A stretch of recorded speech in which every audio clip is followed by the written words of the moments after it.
Hi guys, and welcome back to Pass and Move.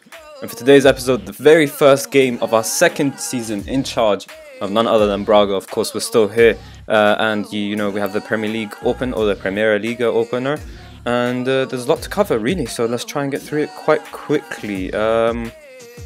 Let's see what's been going on. Alright, so obviously we're in August when we've gone through the majority of the summer transfer window, and just having a quick look at our team here, you can tell there's a lot of new players coming in and some players going out and whatnot. But yeah, just for the update in terms of what happened last season, there was one more, well not one more game, we played our last game, we showed you that last game, but you know, Sporting did have their last game played after us, and you guys didn't get to see how that ended.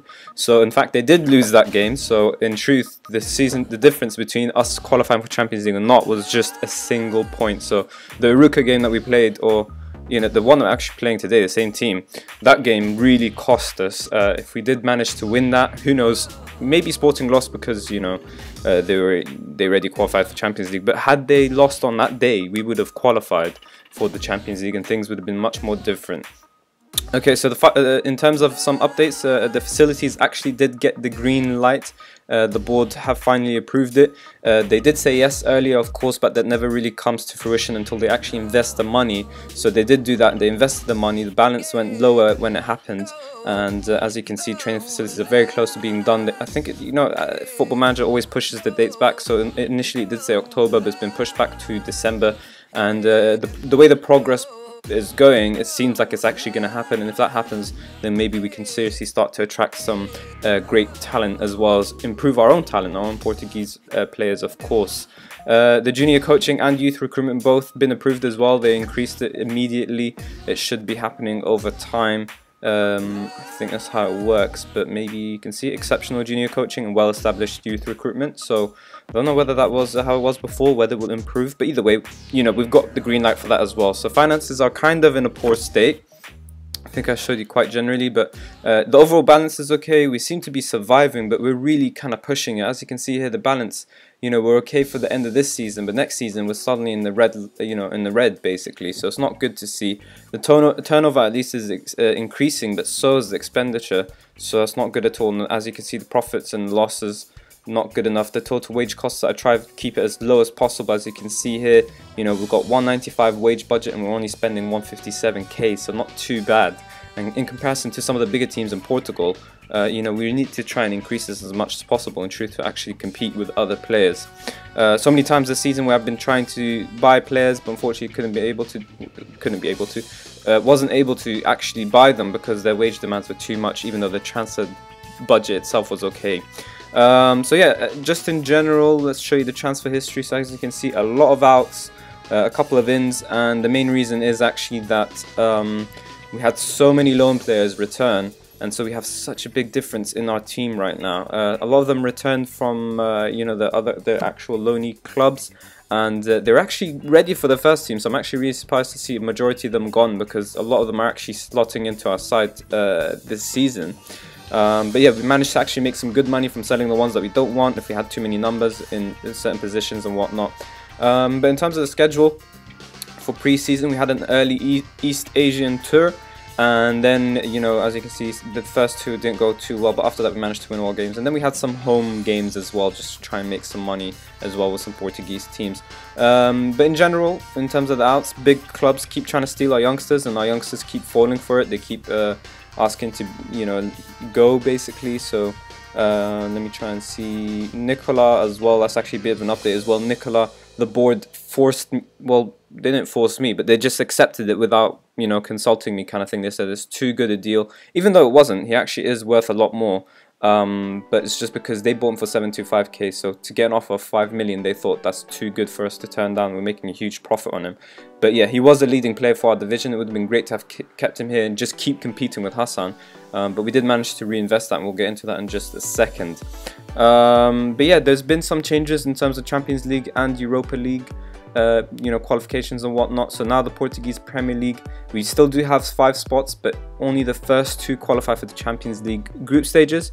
The third one does still qualify for the Champions League, but it's not going to be the playoff anymore. It should be the 3rd qualifying stages. Same thing goes for the Europa League as well, which is why I'll show you in just a minute what happened. We've been pushed back in terms of the Europa League. We didn't get to go straight to the group stages as well.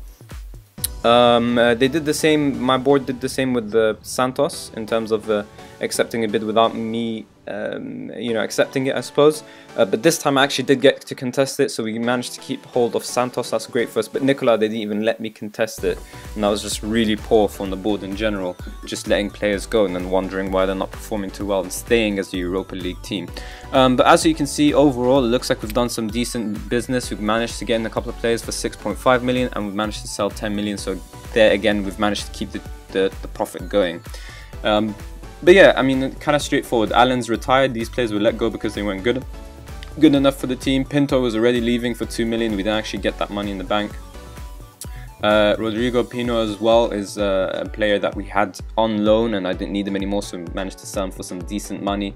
Alif is out on loan. Joker, Otto, all these players are out on loan. They came back from their loan clubs and kind of ready for the first team, but unfortunately for them, they just have too much competition in those spaces, so we sold them as well. Thiago Gomez as well, we sold them. Moro and Bata, who featured for us quite regularly, but I'll show you just who we have, which shows why we don't need them anymore. So we sold them off for some decent money as well, which we reinvested elsewhere. Same can be said about Moreno, Singh, Roman, all promising youngsters, so we just sent them out on loan as well. Thomas Martinez, who featured for us a lot as well this season. Unfortunately for him, someone who came back from loan was better in ability, and I think he might have a hint more of potential as well than Thomas Martinez, so we just let him go out on loan, see if he develops. If he does really kick on and somehow become a leading player for the Premier League, then we'll actually consider keeping him in our first team. If he's just a good player, we'll sell him off, make some decent money. We really don't want to have anyone who's type of good or decent for the Premier League. We really want to push on to leading and star players for the division. Bakic is another player as well who we just didn't really need anymore, so we sold him. I think he came back from a loan, and we had better options, so we sold him as well. And again, all these transfers add up and make up for some decent money. Argos as well, a centre back. Really not good enough for our first team anyways, but we had more than enough numbers, so we sold them for 85k. So in terms of where we reinvested it, these 2 Martimo signings, one was for free, one 850k. That was actually, decided just before I came anyways, before I signed up for Braga. Pinto is the same thing as well. These transfers are done before I even reach. So in technical words, I suppose, we didn't actually sign these 2 players. So the 4 signings we made, 2 of them loans, 2 of them actual investments. So we managed to get Raniel, a striker who is supposed to replace Nicola as our backup striker. He's a false 9. He should really improve. He's got a superb potential rating, so he can really become a leading player for our division, and he should prove adequate in backup for Hassan. And Jubal as well is a player who's not entirely a proper ball playing defender, but he's got some decent passing, some decent technique. So the only thing he's missing is vision and first touch, which aren't too bad for a centre back. And yeah, he was just our most reliable option. So he's actually valued at 3.7 million. So we bought him for 2.5, not bad at all. And we didn't even pay it off all in one go. I think it's 1 million up front and 1.5 million later on.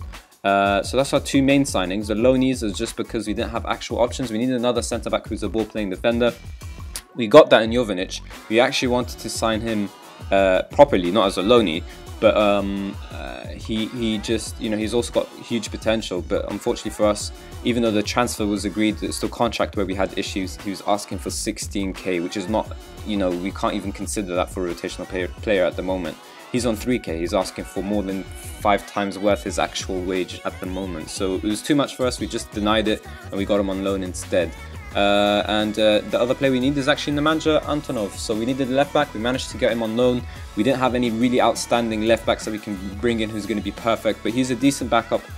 Javan has asked to leave, so we've already accepted bids for him, so we've managed to bring in someone to replace him already. They're only a loanee, but at least it's better than nothing, and once Javan goes, we'll get that money in as well.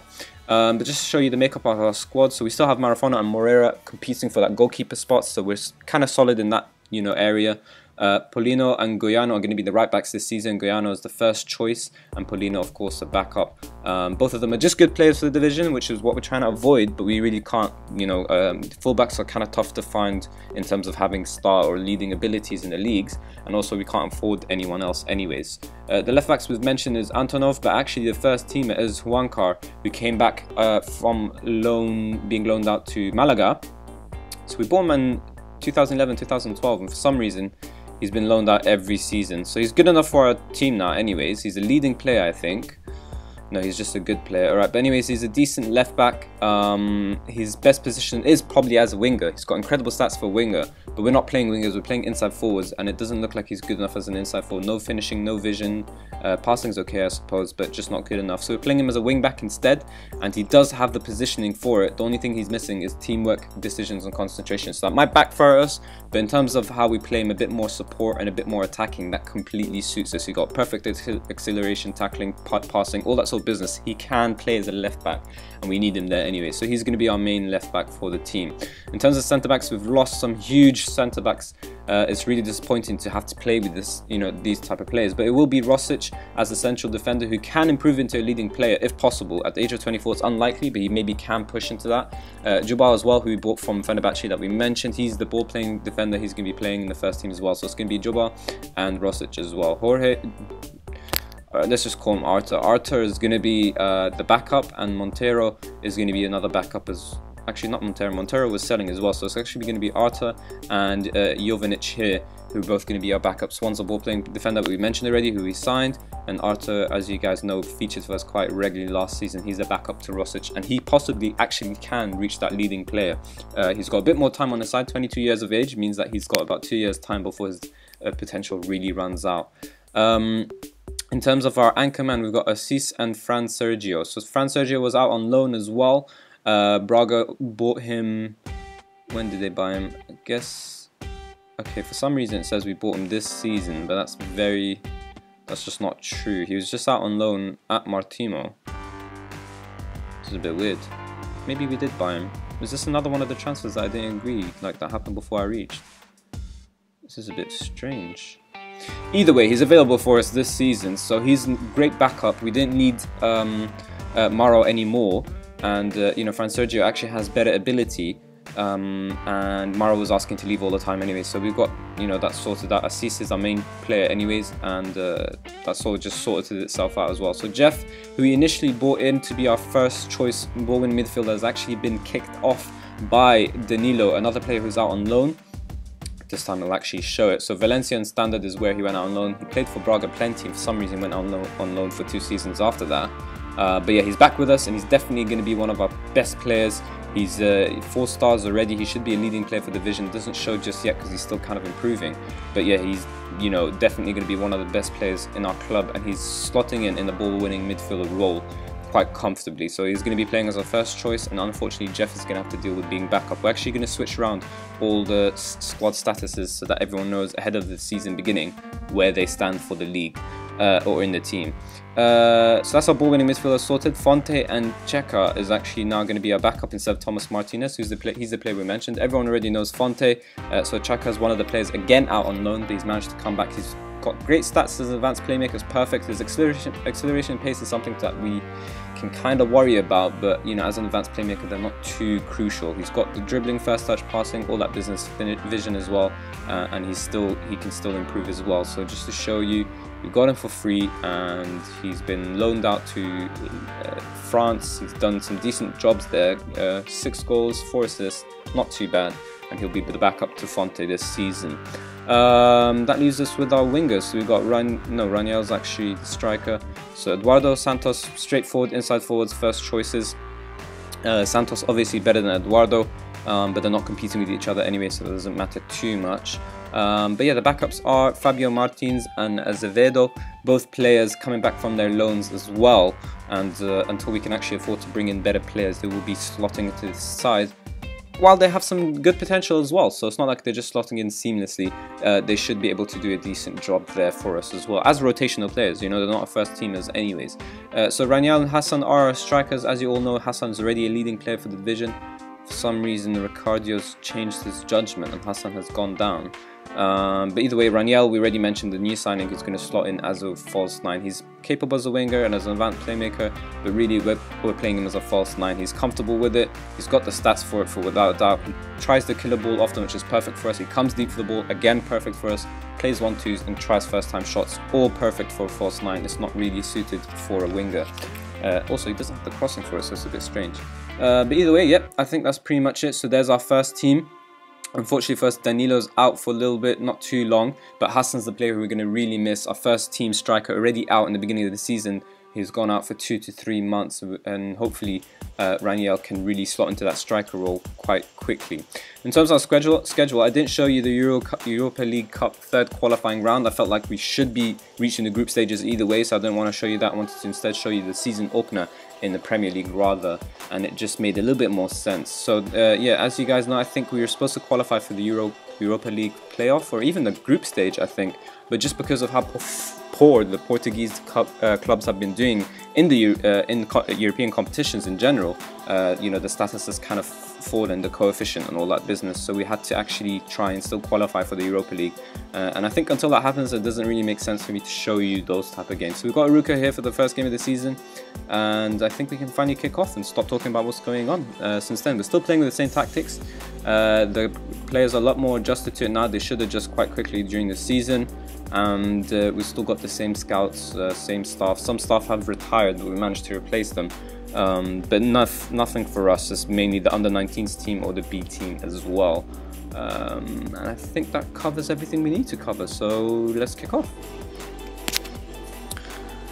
So as you can tell, Jabal's actually out of fitness. He's not too great for today's game, but he is a first teamer. We're going to try and give him some fitness, you know, some minutes in his legs, and you know, we need him to be starting for us. Basically, he's a quality player, one of the best centre backs in our club currently, and you know, he didn't get to feature us because we had to buy him after pre-season, which is obviously always a poor decision.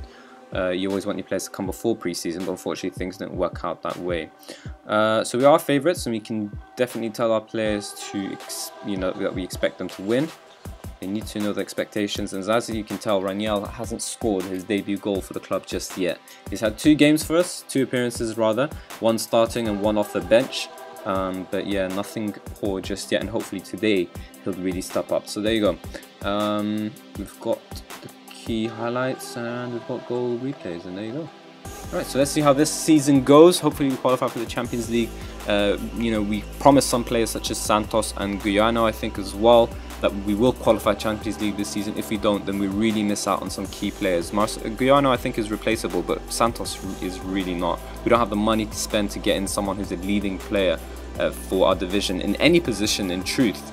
But so we need to try and develop our own talent, and that's the reason for the academies. But anyways, Fonte on the ball here, he misses out, but Assis is there to win it back, and Jeff, backup player, is going to try and prove his worth, and what a better way to prove his worth than that. I love Jeff, in truth. He had a really great end to the season last season. We brought him in January, and he performed really well once he was dropped, actually, for his backup at the time, Bata. And once he came back, he just went on an incredible run. He was scoring goals for us like every game as a ball-winning midfielder, and that's another great one there. But unfortunately for him, Danilo just has to slot in with Fonte, because Fonte is technically better than Jeff as well. So we're trying to slot in everyone in the same team, you know, the best players at our club in the same starting 11, and that kind of makes Jeff fall back down to rotational player. But yeah, you know, he can really solidify his spot here while Danilo's injured. So, you know, who can tell? He's also got potential. He can maybe even out-potential Danilo, I guess. But Danilo, according to my scouts, anyways, and my coaches, they say he's going to be better. So let's see how they both develop. But Jeff is on the ball here. Fonte's got it now, advanced playmaker. Decent ball out to Santos. And what will he do here? He's going to take him on, long-range shot. Goes solo, not too bad, but he had better options in the box, and I was hoping for more composure there. But either way, we're 1-0, and if we go into the half with another goal, that'd be great for us to really solidify our standing, I suppose, our 3 points. We need to really get revenge on Arouca after what happened last season. They managed to get a draw, and kind of similar circumstances. After the first half, I told my players to kick on. We need to do better, and I'm telling them that again now. And hopefully they'll do it this time, because Arouca equalized in the second half, and that kind of costed us the Champions League. Because if we won this game, you know, last season, then maybe Sporting would have felt the pressure of that, and they might have lost that last game of the season anyways. And who knows, we would have been in the Champions League, and suddenly our finances would have improved tremendously, and who knows who we would have been able to bring in. Not to mention, we would have kept Santos and Guyana quiet. But yeah, just to miss out on 1 point is really damaging. But hopefully this season we can qualify comfortably. So Raniel is having a poor game. It's not too pleasant to see, so we'll push up Fonte up instead and take off Raniel for the backup advanced playmaker Checa.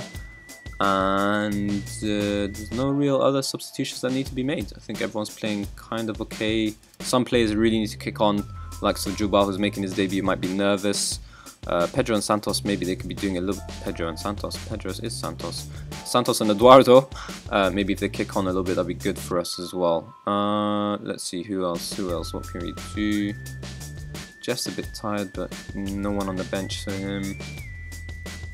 I think we'll just carry on for another 10 minutes or so. So can we get the second reassuring game? Instead, there's Vargas and Arouca on the attack here. Now, are they going to punish us once more?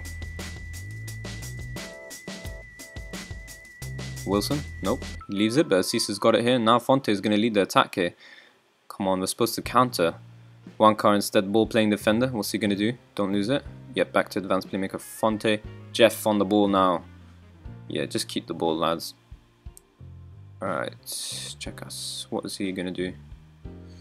Back to Fonte, the false 9 now. Drops quite deep, but that's good for our inside forwards who can push on. And he's smart enough to get into the box now. What's Santos going to do? Through to Wilson. Is he onside? And that is a poor shot, considering that is the first clear-cut chance of our game, I think. Maybe we should consider subbing him off. I think I will. He's got 6.4 now. We can take him off for Fabio Martins. And let's see what this Portuguese talent can do. Anyone else who really needs to be subbed? Not so much. Fonte, I guess, is a bit tired, but there's no other backup striker. Hassan is out for quite a while. It was very disappointing to lose him in such an early stage of the season. But maybe we can get him during a very important part of the season. You know, if we get him back by December or whatever, that is, I think, 2-3 months' time, or even November, then that will be perfect for us. That will be really crunch time, and we'll need him then even more than now. But we did want to set the tone and just start this season off quite strongly. But it looks like we actually won't get the opportunity to have Hassan with us doing that, basically. Santos is tired as well, so we'll take him off for his backup. And who knows what can happen, really, in these last 10 minutes. We've dominated Arouca, though. Braga with 28 shots to their 6, and we've managed 12 shots to their 2 on target. A clear-cut chance and a half chance, as dominant as they come, really. And I think Arouca are down to 10 men, so we should see these last 20 seconds out. Having said that, though, alright, no, never mind. We're not going to be punished for that. Referee, just blow your whistle, squeak by with a 1-0 win, and that's okay for me. And yeah, I think this, in terms of the season tickets, we're on. Actually, let me have a look without saying anything, because I'm not sure. I think it was about 5k. I'm not sure in terms of season tickets. But yeah, we have a 30k stadium, so 5k is, you know, 1/6, I suppose, of the amount of tickets you can get, which isn't technically that bad, but you know, we really want to see some more of that. Basically, we want to see guaranteed people will come. If you pay for a season ticket, you're coming in for the game, so that kind of guarantees us consistently people showing up and more, you know, gate receipts for us.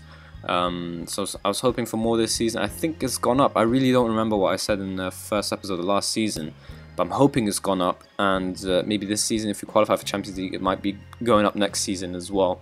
The majority of the fans actually go for Porto, Benfica and Sporting. Porto have been made favourites for winning the league again this season. I think I would back them for that as well. As you can see, the Portuguese league has actually fallen below the league in France. So that's quite disappointing. Maybe this season, if we can really play well in Europe, and that falls on us as well, then maybe we can actually push on and really push up this table, basically. And do Portuguese teams proud. But anyways, let's have a look at how many season tickets holders we've got. We've got 5.4k. out of a 30,286 all-seater, so not too good. It's okay, but not too good. I think it's a bit better than last season though. But yeah, that should be the end of our episode. In terms of when we'll be back, we've always come back within 5 games time, so we've got that 1, 2, 3, 4, 5. We'll show you the Super Bowl game. The teams who've got promoted are Portuguese and Olahanse, or Olahanense. Either way, those 2 teams have qualified or got promoted, and it'll be interesting to see how they perform in the league in the their first time back there. I guess I'm not sure what their history is. Alright, so first time back there. How about this team? Where have they gone? Portimonense. Yeah, not the first time back for either of these teams. It is the second time though, in their recent history at least. I'm not sure about their actual history, but either way, that's all we can see. So yeah, if you did enjoy today's episode, then please do hit the like button and subscribe for more daily Football Manager 2017 content. And as always guys, thank you all so much for watching.